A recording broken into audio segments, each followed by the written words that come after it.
Welcome.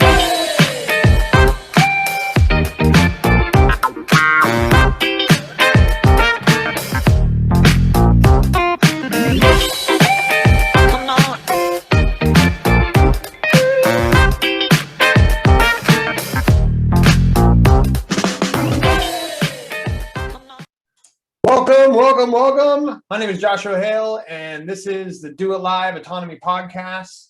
We are here in week 3 of season 5 of Autonomy, and man, it's getting really good. People are getting comfortable. The great questions are popping up. People are starting to interact with each other, and that overwhelming sense of overwhelm that I would say just about everybody goes through in week 2 is starting to, there's a light at the end of the tunnel.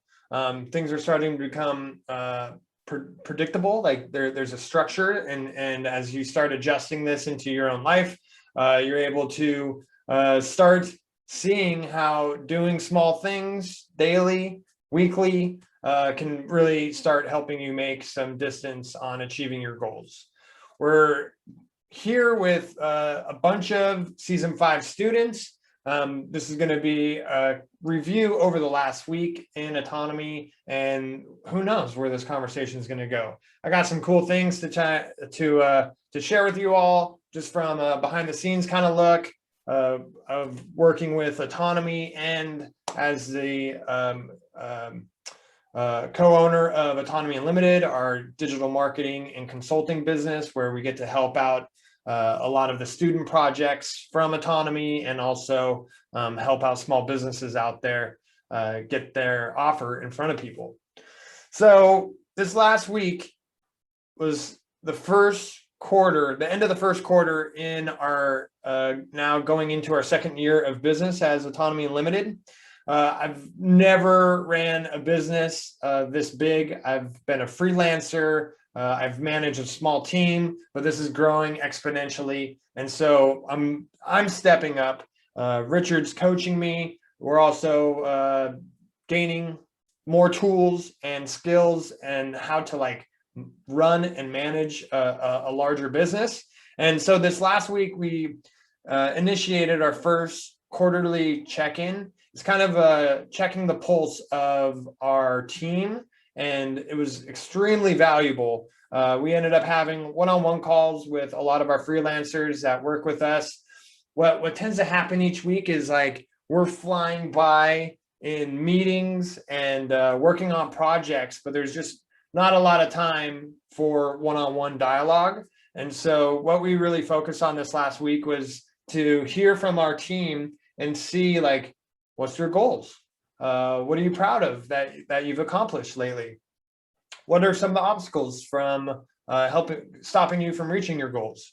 So really separating, the work, project, client talk out of, hey, we're listening and we want to see what's important to you. And if working part of in a team isn't part of your goals, then let's have that conversation too. How can we support you and give you what you need if you want to venture off and do a solo thing, or if you want to, switch skills that you're focusing on. It was just a really great way to hear from each of our team members. And I think I know I got a lot of benefit from it, but I think the whole team did too. And that just minimizes disconnection as we work together through each month, each quarter. And I'm really looking forward to seeing the results from that. What was constant through all the meetings is just the amount of pride and togetherness of the whole team working on something that's just growing rapidly, but also we've all figured out what we want to be doing. Autonomy helped us do that. We all figured out what makes us tick, what are we passionate about? And because of our ability to help out a lot of the kind of freedom and liberty movement, projects out there, we get a lot of great purpose in doing what we do. So we've helped out like Mark Passio. Right now we're helping out the Greater Reset in the that's going to be coming up in 2 months. So we got these great outlets to be able to support people and with that's doing visionary work out there that we believe in, and that's just extremely fulfilling to show up to work and know that, yeah, like what you're doing matters and you're putting yourself into things that are making the world a better place, which I think is really important for everybody. So thanks to all the team for showing up, for being open, vulnerable, and sharing what's important to you. I look forward to, yeah, this next quarter. And I think our business is rapidly gaining structure and becoming more efficient. And I think it's just a really kick-ass place to work. So thanks everybody for being a part of that. We have some new freelancers that are bringing to Autonomy Unlimited, like some really high level skills. We now have the obstacle course, and in there, in the middle of there, when Rich talks about like the cost of getting into autonomy, there's a new offer for freelancers specifically. So if you have some really awesome developed marketing or like digital skills, and you want to join a amazing team that's doing amazing things, there's now an opportunity for freelancers to kind of get in and jump into paid work alongside taking autonomy for those that have those developed skills already. If you want to develop those skills, autonomy is also a great way to learn about the skills, get access to training with those skills, get access to apprenticeship opportunities with being able to work on real projects, gain a portfolio, show proficiency, and then have a pathway of becoming a paid freelancer for yourself. And that's like built into Autonomy and Autonomy Unlimited's relationship as well. But welcome to the new freelancers. I look forward to seeing your experience going through Autonomy and getting your feedback. It's going to be really fun. So this last Thursday, we've at our team meeting on Thursday, at Autonomy Unlimited team meeting on Thursday, we went through and we went over the overview of the funnel, the marketing funnel for Autonomy, and I'm quite proud of it. I think it's one of the like greatest projects I've ever worked on, and it's with the completion of the obstacle course that a lot of you have checked out. That's kind of now the start of the funnel. Well, let me just show you. So I'm going to give you a little sneak peek of the beginning of that meeting, and we can like answer any questions afterwards.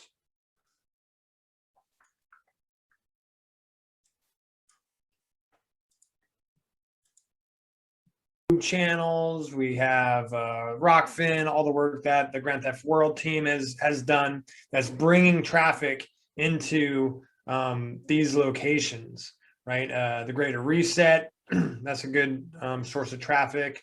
Some of the, yeah. So there's traffic entrances up here. But once we come down here, I'll just start from left to right. We have Grand Theft World. We have an opt-in on Grand Theft World. That is the Global Strategic Trend Summary of 2040. This does need to be updated. I think there's 2045. So there's an opportunity for work right there to summarize the new version. But when someone signs up to this on the Grand Theft World, they get 3 emails. And these are essentially community highlights, highlighting the benefits of becoming a member of the Grand Theft World community. From the Discord group to the awesome newsletters that they get each week, to the Kajabi app and being able to watch replays. I think that's what those 3 highlight. So those all foster and offer the $10 a month membership, which we're looking to expand into a $5, $10, and $25 membership tier.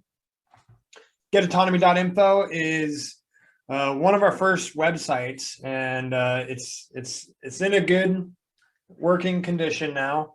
but it's kind of a stop for the first stop for getting curious about autonomy. It has some key components on the homepage to help people direct them to where they want, where to go to continue their journey. There's one there at the top, it says get autonomy for an individual or get autonomy for your business. And the business goes over to Autonomy Unlimited, the marketing and consulting agency. And I would love to develop some funnels on here. Right now, we just have kind of our contact form to get on our schedule to have a discovery call with us to talk to business owners about their business. But I'd love to have an opt-in on here. I think just expanding upon what ethical marketing is and what it isn't, so we can gather some emails and then email sequence that way. But for the most part, people come in to getautonomy.info, and then we move into a complex funnel. So there's the 19 skills download that's on the getautonomy.info page, and somebody might see that, find that attractive, and click on that and go to the 19 essential skills landing page. Or they might want to know more about autonomy. And this is a good indicator at like different forms of traffic. Some traffic is completely cold, right? They've never heard of us. They might have seen our social media on. If none of this makes any sense to you, don't feel bad. Some of you, this might make a little bit of sense to, and some of you might be going, oh my gosh, this is amazing. How do I learn how to do this myself? We'll be learning about like marketing funnels later on in the season. And so this is just a quick little preview of what's to come. And I'll even show you on this. It's just awesome. So this is that full marketing funnel. Some of you went through this on your journey into autonomy. The autonomy course is down here. So most of you had to have taken this path in order to get your guys' call and to join autonomy. And so this video will be available for like apprentices. And once you guys graduate, you guys can see the full funnel and like the magnitude of steps it takes to go through there. We hope that the journey through that experience is enjoyable and inspires curiosity. And yeah, we don't want you to get discouraged or to lose interest. But I mean, Richard Grove, just the way that he teaches marketing is just keep adding value every step of the way. So you could go through that whole funnel, not pay a dime, and you can walk away and still gain, like have a lot of tools that you didn't before, included like with the critical thinking trifecta course now a part of that. And you could just walk away and that could dramatically change your life, and you could immediately implement change just with what we made available for free. Anybody have any questions or desires to learn more about funnels? Yeah, me. Yeah, what's that like? Are we going to learn about that software eventually too? Like that you guys are using there, and like yeah, to map out the funnel. Yeah, like I see it how you guys like. I'm guessing there's a particular software that you're using to do that. Yeah, I'll let you know. It's called Funnelytics. I've been using it for a couple of years now, and it's super. It's gotten really, really good. They developed it really well to where it's very user friendly, and like, I mean, this is what it looked like beforehand. Nice. It's like chicken scratch, and only I can make sense of it. And now, right. Now, yeah, I was able to give like a 30-minute presentation walking everybody through that, and copywriters, the graphic designers, the media team, right? They could all see how they all influence and their participation in building that thing really creates a well-working funnel that is. Because you could kind of assign like tasks to each stage of it. I mean, like across your team, right? So yeah. Like, it would have been helpful. Yeah. It would have been helpful to have that map 2 months ago, but we just got it done last week after like it got built. So now is kind of the refining and improvement. Like it's functioning. That was my first like a milestone, was like having that funnel function. And now it's all about improving and optimizing it. Awesome. Yeah, I'll say that I'm Oh, yeah. certainly interested in this process. I'm actually in the middle of that process right now with a different tool. And it's a very detailed, interesting process to learn. Very, very, very, very valuable skill for anybody who's interested in learning how to do funnels. Of course, building the funnel and all that's all technical stuff. The biggest issue is driving traffic to it, and getting people to show up. And I mean, that's what doing podcasts and things like this is all about, right? Is getting people to show up to these links and to download the 19 skills or whatever free offer you're giving people. So yeah, I'm totally down for learning the entire process here. Cool. Well, Dave, what tool are you using? Well, I mean, right now, there's several different tools. I have a WordPress site, and Thrive Themes is got a built-in funnel sort of setup, but I like this is all ClickFunnels stuff right here. I like the ClickFunnels community. And so it's not just about the tool. The tool itself at ClickFunnels is kind of expensive, honestly. Yeah. But the premium that they put on top of it, I think, is justified by some of the other benefits of doing it. So that's the tool that I decided to use for the current project that I'm on, because not just for the tool itself, but because of the structure of the way they do things. And it's just a good education. So I like to attack things from different angles. I like what's going on here. I like Richard's approach, what you're doing, you guys are doing. And I didn't actually know your connection to Richard and with regard to, Autonomy Unlimited. So that was really cool to kind of understand that, learn that. So yeah, that's what I'm doing right now.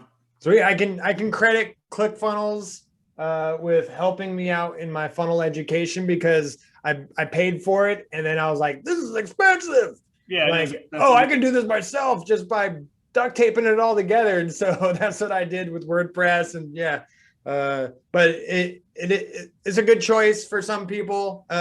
People that don't want to like know it all and learn it all, they do make it like easy to just like piece together, and you pay for it, and it does convert. Yeah, it's very pricey. I think depends on what you're doing. One of the reasons I'm doing it, honestly, is because I want access to that community, because I'm marketing to them. Smart. So it's sort of an investment in addition to just learning the funnel. So. Yeah, we got really lucky with, Richard Grove's like an amazing content creator. He had an established crowd, and we did like spend a fair amount, a couple $1,000s on Facebook ads and Instagram ads, like between season 3 and 4. And we were generating leads. People were downloading the 19 skills, but none of those people made it all the way through to like getting on a call, and definitely not like getting into Autonomy, just because Autonomy is like it's for freedom loving individuals, and that's not like a large percentage that's out there or that know how why freedom is valuable. So we have much better results with promoting Autonomy and the 19 skills through Richard's podcast. And now the Grand Theft World is actually like in lead with bringing in the most traffic, because that's like, people wanting to know the what mainstream news is not telling them about current events. Like that's a really niche that's could use more autonomy in their life. And then we just brokered a deal with the Greater Reset, the decentralized solution to the Great Reset. And as Autonomy is going to be a sponsor of that, and we're going to be helping their management or their marketing and helping them out to run that show or that event. And that audience is like perfect for needing autonomy and how to gain more autonomy in their lives. So with that, we're using advertising as a support mechanism instead of trying to like find leads directly through that. But like you might get some retargeting ads, but we're just leaning on allowing our natural organic reach to draw in who's best suited for autonomy for now. Yeah, and you're making a super good point there about knowing your audience. Regardless of what business you're going into, the most critical thing that I'm learning, and it's difficult, is you got to figure out not just the demographics, like how old they are, they male or female, you really got to get down into their desires. You have to know the person almost better than they know themselves. And you guys, well, I mean, I'm here because I'm part of the target market, right? For sure. I'm a freedom loving person, but that's what it's all about. You have to know what do these people want to live abroad? Do they want to, do they want to have bug out locations? What are the details about these people? And finding that out is like the first thing you do, with regard to like what your business is, what you want to do, what your interests are. Discover that market, and then you can build a funnel after that, right? Yeah. So, good point. Yeah, and we got lucky with Richard promoting autonomy to his audience for that first beta group that joined, and so we were able to recognize the culture of the type of people, and then grow it from there, instead of most businesses are out there just fishing, trying to figure out who they are and who their audience is, and autonomy definitely had a kind of a step ahead of that. Yeah, there's I'm sorry, I'll stop after this one other comment, because you're just touching on a topic that I'm very passionate about. So there's this, I don't know if you've heard of Miles Beckler. He's an internet marketer. He kind of poo-poos, ClickFunnels and a lot of the other stuff, calls them gurus that are just trying to steal your money. But he's got a 3-pronged approach to really building any business that you're interested in. And he calls it the ATM strategy, which is really interesting. Right. First is your audience. And he actually, in his business, he spent the first 6 months doing nothing. What Richard was talking about, what you were saying Richard does nothing but add value. He was just giving free value for 6 months, set up a YouTube channel, and started talking about his topic. Right. And then after that, the T is the trust mechanism, which, like what you showed in the funnel there, that's when you're giving away, something for free that they want to exchange or trade their email address for. And then the trust, the know, like, and trust processes really comes through that list when you're talking to them on a regular basis. And then the last one is the M, that's the monetization process. Right. So once you've built an audience, you've developed trust with them through the email system, then you monetize, whether it's like you've got autonomy, unlimited, that's a monetization opportunity, or whatever products that you've got. It's not going to happen right away. I think a lot of people jump in thinking they can set up a funnel, and they're going to start selling products. Now, it can take time to build that audience, to build trust.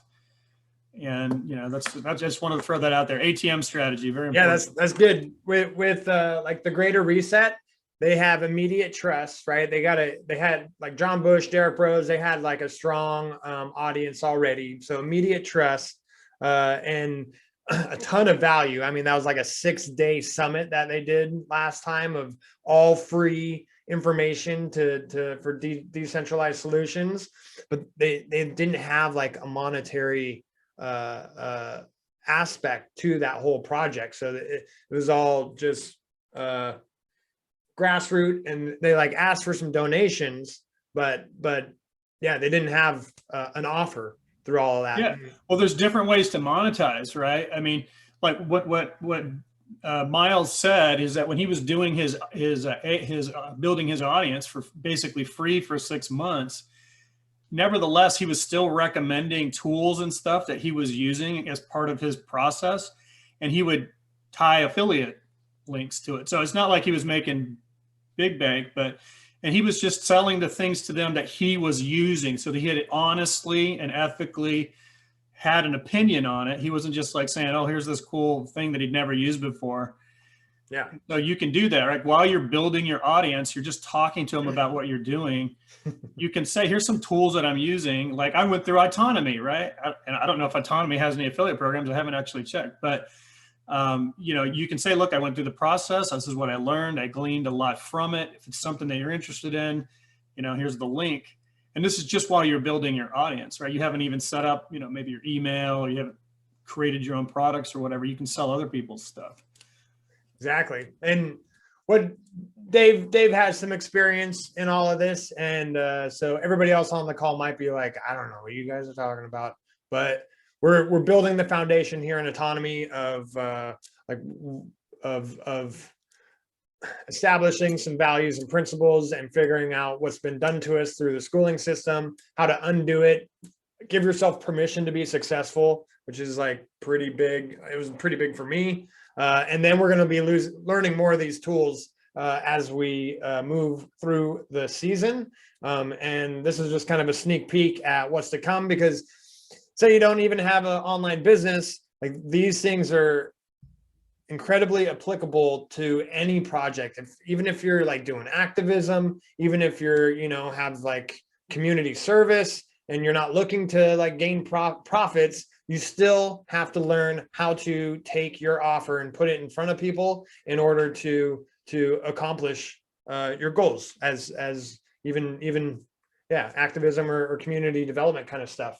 So, and this can directly translate into real world making flyers with good copy on it, getting it in people's physical hands.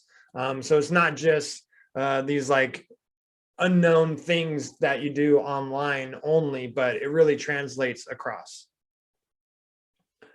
So one thing that we talked about last night for the beginning of last night's lecture is PorcFest. This is going to be happening June 21st through 27th. And this is going to be my first time going. Richard, some of you might have seen his PorcFest presentation back in, I think, 2016, where he essentially described the problem that Autonomy was solving, that the game is rigged out there. Right. So you can be ignorant to that fact, or you can realize that, oh, there is a game going on. There is people withholding information. And unless you figure out some basic fundamentals, then you're always going to be subservient to a paycheck, to an industry, or to or like government handouts that I've taken in the past. And you'll never be able to learn to thrive, because you'll be dependent on that. So you can go back, check out Richard Grove at PorcFest to hear his presentation further on that. But this next PorcFest, we're all going to be joining Richard, Lisa, myself, my wife. We're going to be taking a road trip cross country. I've never done a cross country road trip before. So this is going to be really exciting. We're going to be driving my family's, my in-laws road trek van, and stopping at some spots along the way. But June 21st, this is essentially right when season 5 gets done, and can be a wonderful place to meet your fellow Autonomy students in person. This is a Freedom Festival brought together by the Free State Project in Lancaster, New Hampshire. The whole thing looks pretty awesome. Why don't I just play like a minute of this little intro here?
looks pretty awesome. I imagine there's just going to be great conversations going on there with anyone you come in contact with.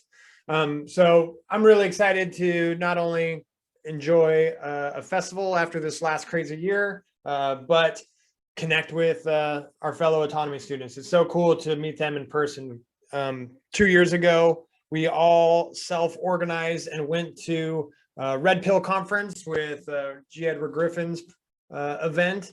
And after season 1, after hearing and talking to people through the Discord community, and we all met in person, and it was just so cool going to Richard's house, having a fire in his backyard, and just like hearing people's voices that you recognize, and then being able to see their face. And there was nonstop amazing conversations going on with anybody in there. So I hope, it might be available for you to go to PorcFest and join us. It's going to be super fun. June 21st through 27th. I'm really looking forward to a vacation, but also, hooking up with all you fine folks. With all that said, let's jump into a couple slides from last night's presentation.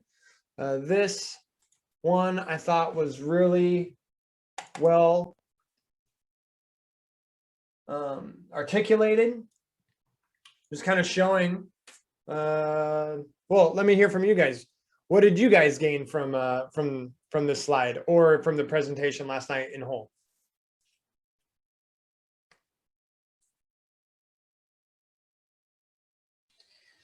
Well, I will jump in here for a minute. Can you hear me? Yep. Okay, so like in terms of natural law, I'm always thinking of it in terms of Passio's explanation of natural law. So it's kind of, I tried to figure out what this meant because natural law being governing principles that determine my experience here on Earth, given the free will choices I make. I kind of was confused by this slide, honestly. So if anybody has anything they can help me out with, that would be great. Well, I always have to go back to The Matrix for some reason, because I love that movie. #1 favorite movie. But in the scene where Morpheus talks to Neo about, does he believe in fate? And he said no. And the reason he didn't like the idea of fate is because he didn't like the idea that he wasn't in control of his life. And if you watch the whole trilogy, right, there's this whole scene with the Merovingian, one of the villains in the second film, who talks about, choice is an illusion, right?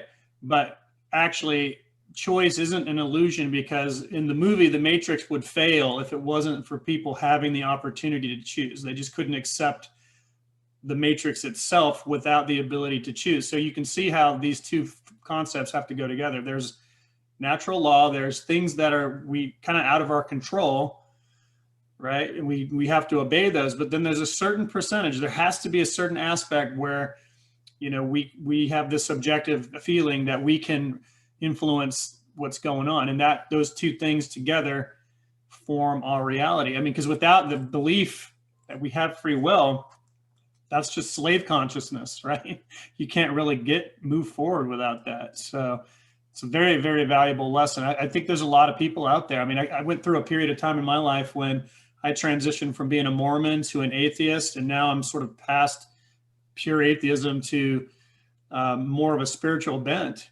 And a lot of that had to do with just coming to realize that, there has to be some aspect of the belief in free will. There's too many people out there that are very deterministic in their views, and it can lead you to nihilism, right? It can take you down a slippery slope where you don't feel like you have any control, and that's not a good place to be. I'd like to add to that. Chris. My thought, hey Josh. My thought on that is, you can kind of think about it like the computer, right? The computer has an operating system, it has its structure, but we have this ability with our bodies and our minds and our spirit to interact with that. And that's like the interface where we can get on the keyboard or we can move the mouse around. And so I think it's important because what Richard's trying to get across is that we have this opportunity, and that's our free will. Like, we can't change the operating system of the world, of the universe, you know. That is what it is, you know. And but what we can do is we can move this mouse and we can type these letters, and that's this body we have, and that's why this freedom thing is so important, because we have the opportunity to input, to make changes, and use our creativity. And so I think it emphasizes the importance of that opportunity, which is the basis of freedom, our will. And society kind of tries to hide that you have free will choice in this like existence, right? Like, oh, well, just having a bad day today. Like, there's nothing I can do about it. And you know, or like the government said I had to, right? Like trying to remove the ability of like taking responsibility for yourself out of these natural law consequences that take place in our environment. And for me, it's really is about seizing control over that choice, taking responsibility for it, and the consequences of taking responsibility for it, that then allows you to truly see what reality is, and not just the veil that can be put over us. Yeah, if I could just pick up on that, I love both those points from a non-philosophical view. The idea of free will, where, like you said, other people try to present to us a limited amount of choices, and we need to realize there are more choices out there than have been presented to us or are pushed on us. And then also another thing that Richard said, where he will go through and eliminate your excuses until all that's left is your success. And so sometimes we also limit our own choices. So it's other people limiting us, presenting only, you know, A or B, and ourselves making excuses on why we can't do things. And so I really liked that double aspect of it. Yeah, and this kind of goes back to what we learned in, I guess, lesson 2, you know, about the education system, right, limiting us. And I, you know, one of the things that's been eye-opening to me, and, you know, I kind of knew this, but coming to this course just really, you know, hits home the idea that we've been programmed. And, you know, I didn't realize the power of the word soup that I was swimming in for the better part of my life, right? I mean, you don't realize just how powerful the programming is, from the 15,000 hour indoctrination system that you go to college, to the media that you're imbibing, all this stuff. You think while you're doing all this stuff that you have autonomy, that you have freedom. But you don't realize that they're slowly leeching away your freedom every day with every lecture you listen to, every movie you watch, every politician you listen to, the news media. It's just filling your mind with things that, like Mike said, they're limiting your choices down, because you think that your choices are limited to this framework that they're selling you. And it's a framework that you can just set aside and say, look over here, there's lots of, you know, stuff over here behind the scenes. And that's what's been liberating to me about becoming part of this community, at least so far, is that now we're introducing a new framework, a new way of seeing the world, which is liberating and can open us up to greater opportunity, happiness, freedom, and everything. It's exciting. Yeah, the Hey, can I jump assumption. in? Go for it. Hey, what's going on? You guys can hear me clear? Yeah, what up? Oh, what's going on? This is Pablo. Yeah, no, What up? what's happening? I just Cool. wanted to jump in and talk about like coming, doing this again, running through, you know, the course again. And one of the things that I really love, and now having like a different eye set, like, you know, I have like another lens of glasses with me now, going through it the third time, and being able to go through this part of the course is like the pistons are firing off. Like, I remember the first season when I did it in season 3.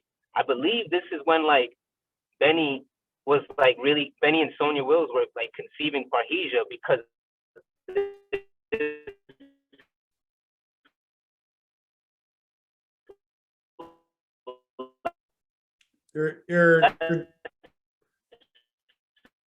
Your signal got super like choppy. lesson 2, 3, and like 4 were those lessons that started like having people's like pistons fire off, like, oh cow, like, you know, there's things I can do with all this, you know, content and things like that.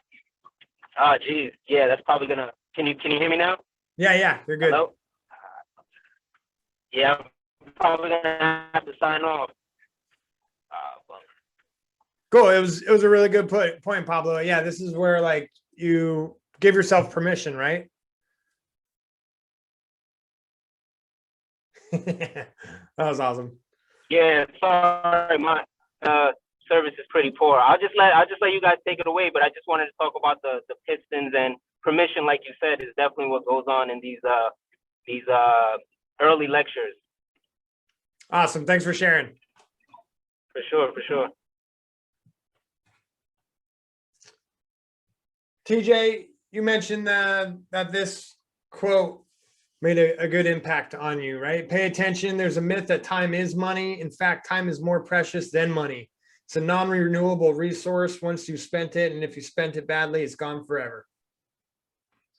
Yeah, for sure, because this resonates with me a lot, because this is one of the things that brought me to autonomy, is that for most of my life, I thought time is money, so to speak. I mean, like, I just it was all about making money and, you know, and getting to a comfortable place with money, so to speak.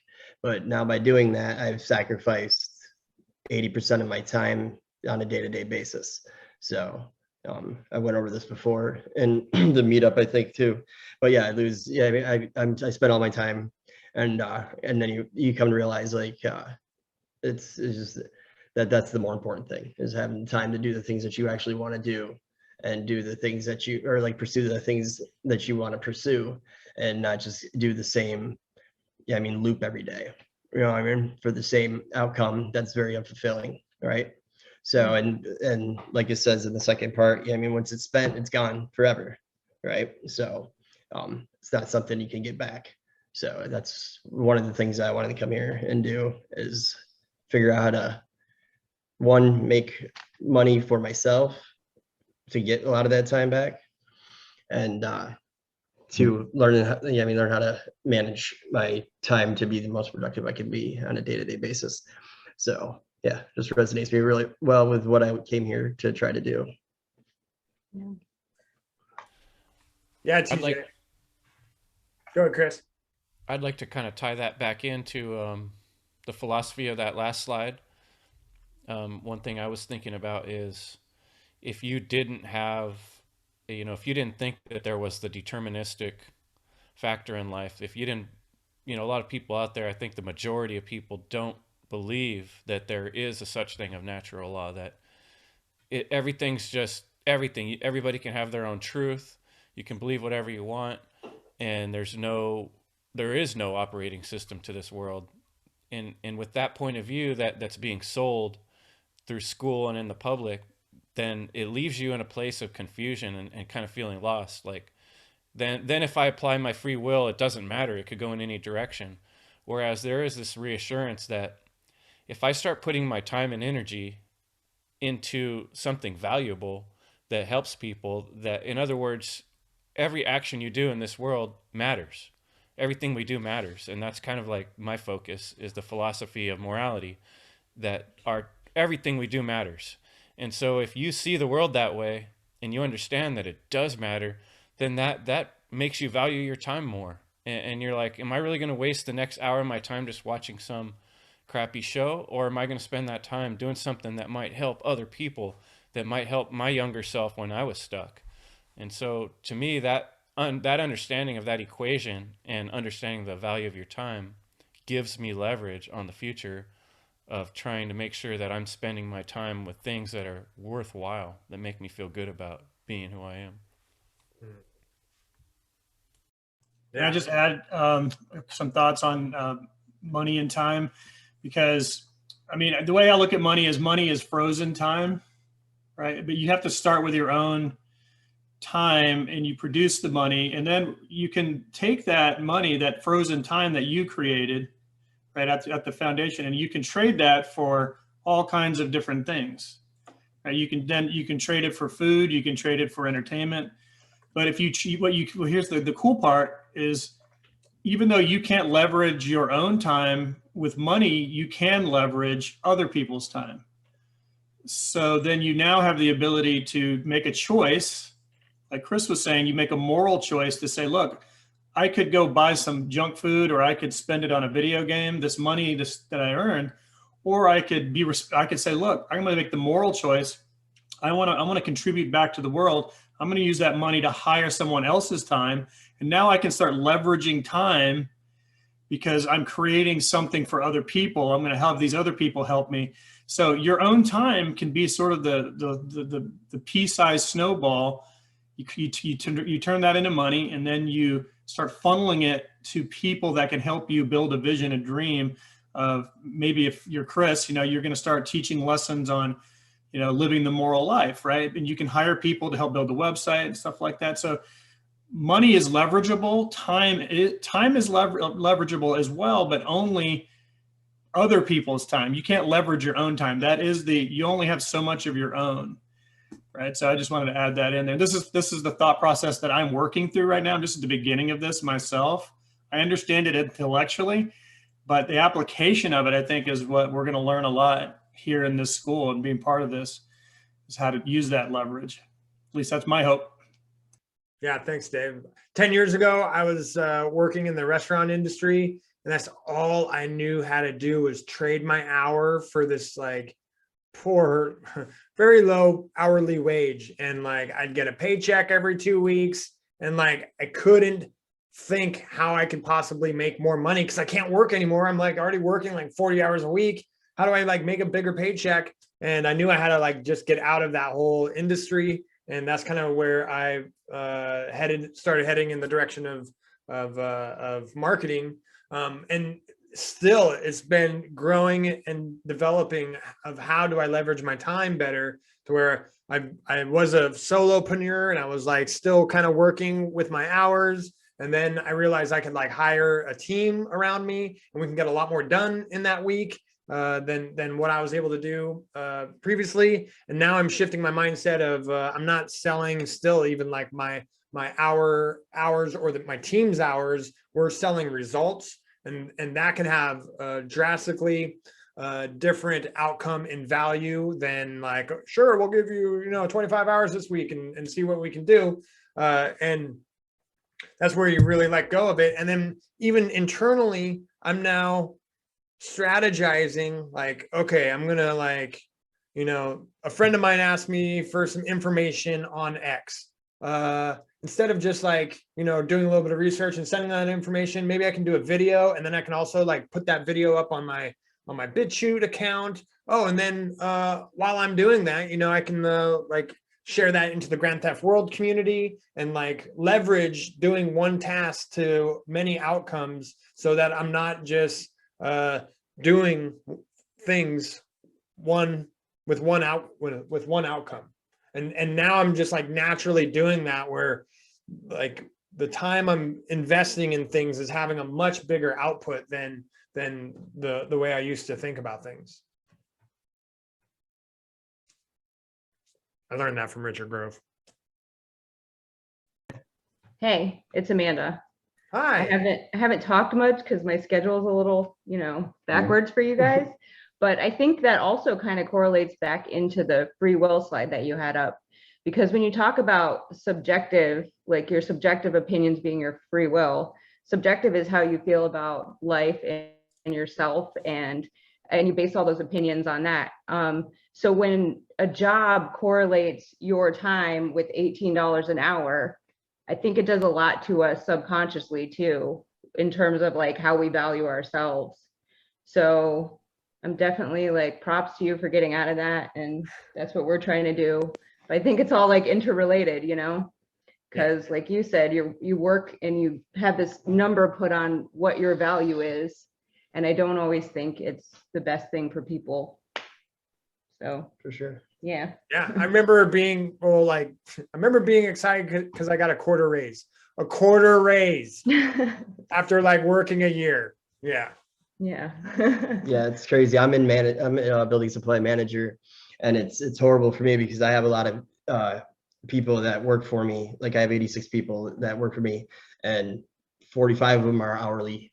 Yeah, so so they only ever get annual increases, you know what I mean, based off our corporate policies, right? So I mean, I have guys that have been working there for 20 years, for 15 years longer than myself, that still work out in the yard building loads. Yeah, I mean, they still haven't breached $15 an hour. And I'm actually in the process right now of like going back and forth with corporate. I did a ton of research and brought up national averages for CDL drivers because we're paying them horribly, and I couldn't hire anybody because like nobody wanted to work, you know. Yeah, they so make it so hard. yeah, right? so like I've been going back and forth for probably a better part of a month with my corporate, trying to, I mean, and I'm just feeding them all this information and all this research and stuff. And I finally, actually just this past week, they finally are on board, and they're going to actually raise the overall hiring wage. And then they're also going to raise all the current guys, and they're not doing it just with my location. They're going to do it across the whole entire company.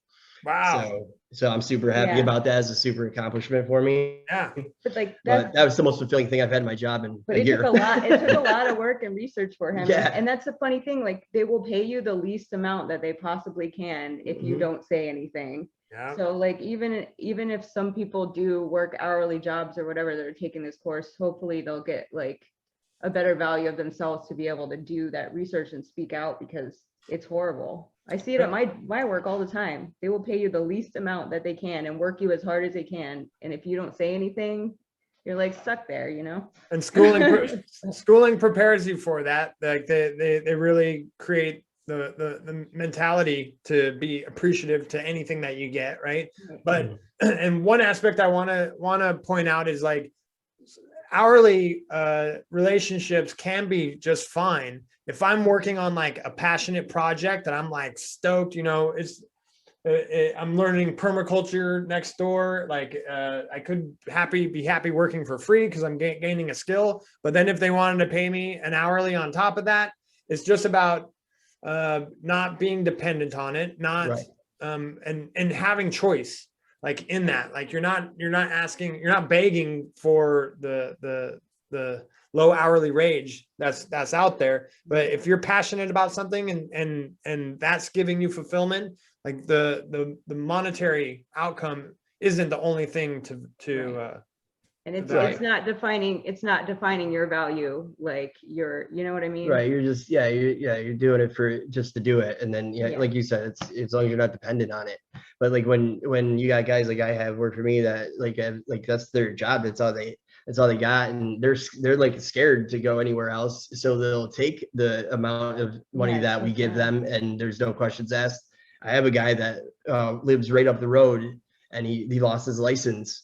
Yeah, I mean, and we pay him crap, and he actually says, like, well, what am I going to do? He's like, go work at Walmart. Yeah, I mean, it's the only other place I could ride my bike to. I mean, so he's like That's what I- trapped. Yeah, I mean, and right. that's all. Yeah, it's And all he that's feels what he's worth. that's I mean, what so, I mean about, like, I think it does something subconsciously Right. to your opinion of yourself, or you know what I mean? right. I don't take anything Like away when from an you're in hourly wage, that but system for so long. I felt trapped in the restaurant industry because the only experience I garnished was in the restaurant industry, and I had no clue how I was going to get out of that with like the way people get jobs with resumes and like your previous work Yeah. experience. How am I supposed to get this like other badass job if I don't have any experience or education in that? And yeah, in the restaurant industry, I felt immediate. Yeah. right. I think that's what she was saying though, is like, like Yeah. when you have I mean, a lot of people don't value themselves more to go like chase something big, and yeah, I mean something Yeah, bigger. they see You know, like I have, and they're trained to I'm be like you, I have appreciative, like you no said. education. I have like, or no schooling really. I dropped out in 9th grade.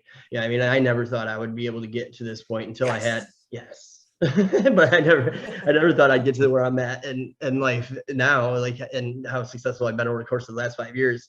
Because prior to that, I was just like the guy in the yard that works for me now. You know what I mean? So like, and I understand what that mindset's like. So I did that my whole life. So I take nothing away from it. But yeah, like it's a mentality that it definitely builds around that. Like you don't want to go chase other things because like you value yourself You at that. Yeah. You know? Being told there's a ladder to climb and Yeah. then finding out there's an elevator. Right. Exactly. Well, and that's what I found out when Well, we I like helped each other in that sense, Right. because I'm the opposite. Like I went all the way through school and got a doctorate degree, and then he dropped out in high school, and he felt bad about it. And I'm like, no, it's bullshit. Excuse my language, but like, I don't even do anything related to all of the money that I spent. You know what I mean? Right. So we kind of helped each other in that sense. For sure. Yeah, I had a lot of shame through my 20s for As did I. dropping out. As did I. And that's kind of the contingency plan, right? Like, oh, like they might escape the school system, but there's a good chance they won't escape the shame that we've implanted in them Right. for not Right. living up to society's standards. Exactly. Put you in the environment to where everybody has like this, exactly, this society standards, the status quo. Yeah. Anybody else have any great takeaways from last night's presentation?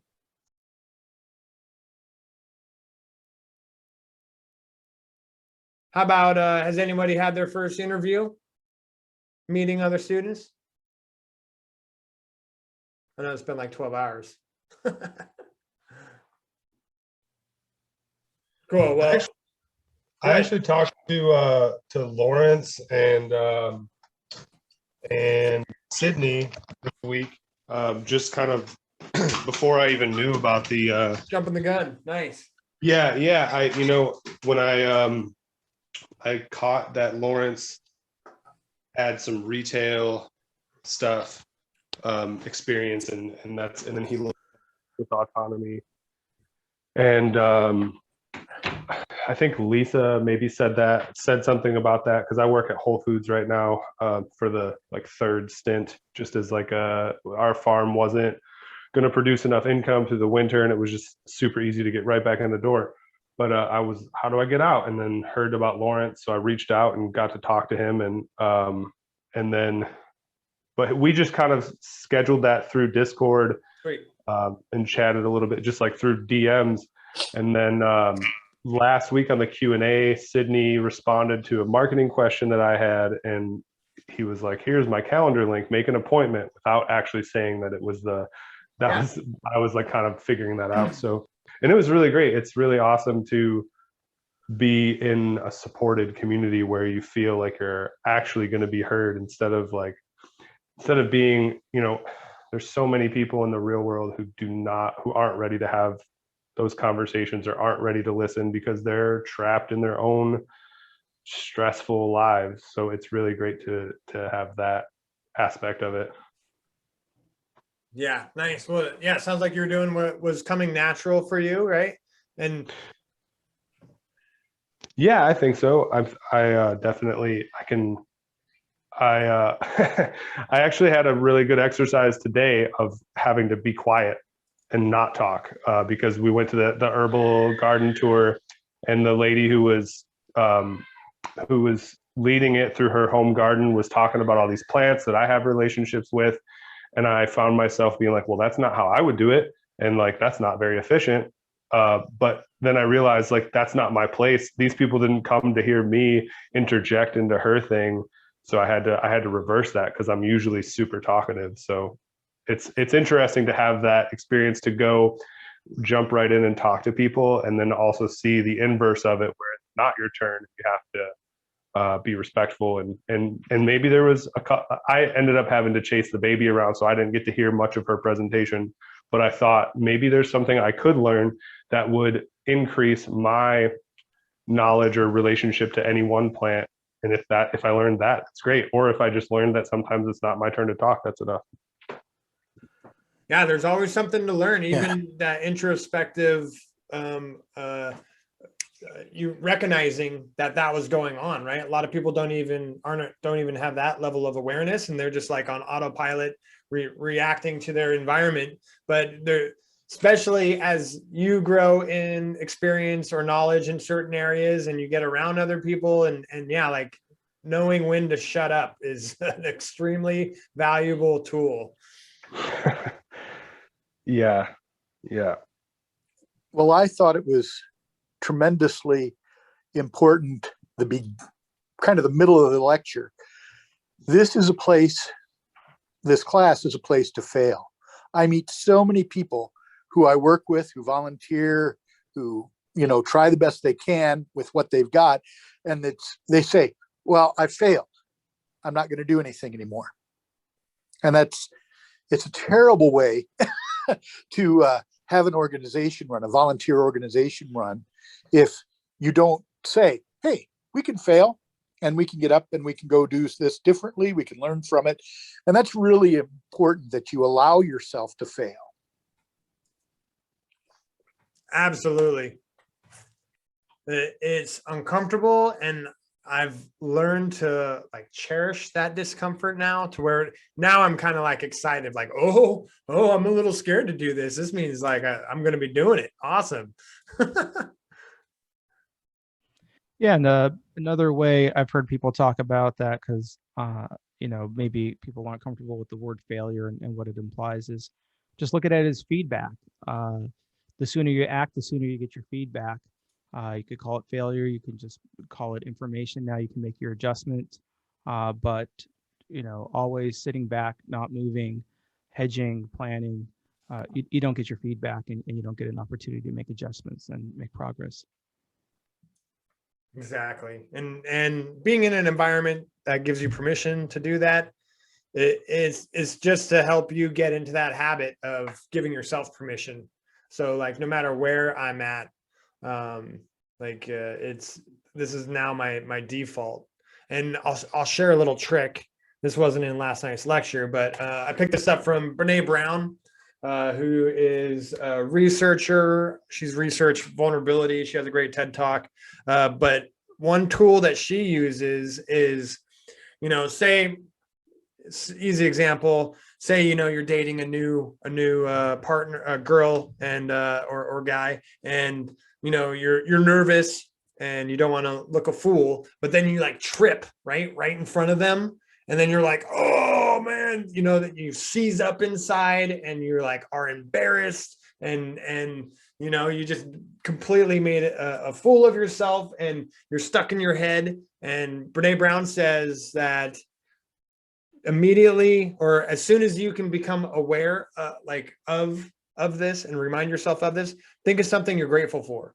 And it could be the most simplest thing of like, oh man, green grass. Okay, that's nice. Oh, beautiful blue sky today. As soon as you switch gears in your mind and think about something that you're grateful for, like immediately your body dissipates that stress and vulnerability, to where you can then start heading in a direction of like gaining control back over your brain and your hormones. And I've try that next time. It's hard to remember because like you're really overwhelmed in those embarrassments when you fail in front of others. But if you can just remember that trick, it like automatically resets your makeup.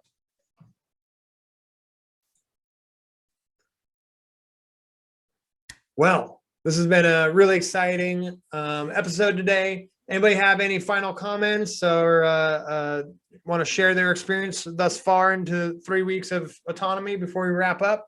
Oh, I want to say something. Hey. Hi, Melanie. Hi. Yeah. So I was thinking like the fear of failure is such a huge thing for me. And I think like I will actually, like I can, in my past and like just through the experience of like, working in corporate America, working it for myself, whatever, like I have seen patterns in myself where I will actually do everything else instead of failing. Like I will purposely do all these other things instead of like actually doing the failure part of the activity. So if I can find another way to do it that I think will be easier, I'll do it, which actually makes it much harder. But yeah, so like there's like this huge resistance for me specifically. Does that involve masking the failure because you have created this like alternative outcome? Yeah. And so I think too, like it started when I was in school, obviously. It was really easy. I got good grades really easy. And then as I got older and I went into college and stuff and things that were a little bit more challenging, I just didn't want to do them because they weren't easy for me. So yeah. And so so really what that was about is like actually having to like fail at something I didn't want to. So anyway, that was my comment. Like, this is going to be big for me to actually get through that. Cause this is like I feel like this is this thing that I just butt up against every time I try to do something. It's just like, no, I'm not gonna do it. I'm gonna quit. So that's Well, my we're cheering for you. And what comes up for you when you think about reaching out to 10 people and 10 strangers and starting conversations? you know, that part's fine. I like talking to people. I feel comfortable talking to people, but I think like I have to teach a class on Thursday to some of my clients and friends and family, and I don't want to do it. So, you know what I mean? Like I got to fight that little voice, my 2-year-old, I call it, like in my head to tell me that I have to like, don't do it. Do you Sabotage. Like, procrastinate and then haphazardly put it together in a not a great fashion and then blame it on not having enough time? yeah, and then it comes out fine, right? It comes out mediocre. It's like no one else knows that it could have been better, right? Except for me. But yeah, No. yeah, absolutely, absolutely. You're beating yourself up the whole time, huh? Oh, for sure, yeah, yeah. That sounds exhausting. I know that because I've done it. It is so exhausting. I hate it. Cool. I look forward to watching you grow. Thank you. Thanks for coming off mic. Yeah, so Hey, I mean, Joshua? if we're gonna, oh, go ahead. Dominique? Sorry, Joanna. Can you hear me? Yeah. Kind of. Welcome. Yeah, just that failure part. Yeah, Melanie, I was in that same place. It's really embarrassing if you catch yourself, every time you catch yourself procrastinating and then to be delivering mediocre results when you know you could have done better. And yeah, I had to get my ass up, sorry for the language, last year too. And I'm really happy to have found a startup company where I am employed now that actually allows me to fail. I had a phone call yesterday with my boss, and we talked about the upcoming Microsoft certificate. It's a pretty hard exam, and I failed already 3 times. And yeah, well, that was embarrassing because it costs about, well, every time $200 plus. And yeah, so when he said that I'm allowed to fail and that we can get up and just move on, do the exam 1 more time or 2 more times until I have it, that was just awesome, because I've never been in such a place where we're all of the same age group. So my boss actually, he's called Richard also, as I mentioned yesterday. He's actually 1 year younger than me. So it's a pretty young startup, and everybody helped each other out, and it's fantastic. I've never worked at such a place in my past, and yeah, I can just hope that